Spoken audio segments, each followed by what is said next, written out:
বিধানসভা নির্বাচন আর মাত্র কয়েক মাস বাকি। এর মধ্যে একাধিক ইস্যুতে শাসক ও বিরোধী চাপান উত্তর ক্রমশ তীব্র থেকে তীব্রতর হচ্ছে। 2026-এর বিধানসভাকে পাখির চোখ করে ইতিমধ্যেই রাজনীতির ময়দানে নেমে পড়েছে শাসক ও বিরোধী সবাই।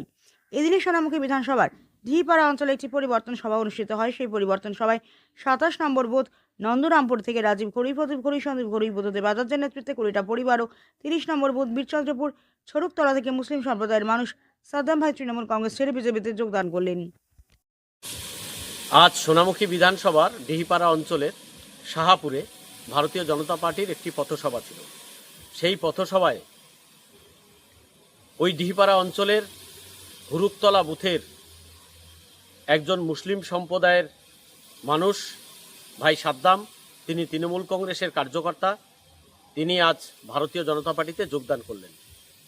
এবং তার সঙ্গে সঙ্গে নন্দরামপুরের রণধীর ঘড়ুই, প্রদীপ ঘড়ুই, বুদ্ধদেব এবং সন্দীপ, এদের নেতৃত্বে আরও 20 থেকে 25টা পরিবার ভারতীয় জনতা পার্টিতে যোগদান করেছেন।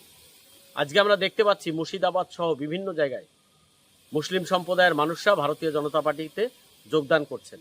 তার কারণ একটাই, এই মুসলিম সম্প্রদায়ের মানুষদের নিয়ে তৃণমূল কংগ্রেস রাজনীতি করেছে, তাদের ব্যবহার করেছে।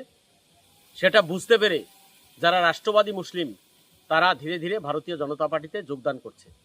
এবং তৃণমূল কংগ্রেসের এই সোনামুখী সহ সারা পশ্চিমবাংলায় তারা যে দুর্নীতি করেছে, অরাজকতা করেছে, গুন্ডামি করেছে এবং পশ্চিমবাংলাকে ধ্বংস করে দিচ্ছে, তার জন্যই যাতে আগামী দিনে ভারতীয় জনতা পার্টির নেতৃত্বে পশ্চিমবাংলায় সুশাসন আসে, পশ্চিমবাংলায় গণতন্ত্র ফিরে আসে, তার জন্য এই সমস্ত তৃণমূল কংগ্রেসের কার্যকর্তারা আজ ভারতীয় জনতা পার্টিতে যোগদান করলেন।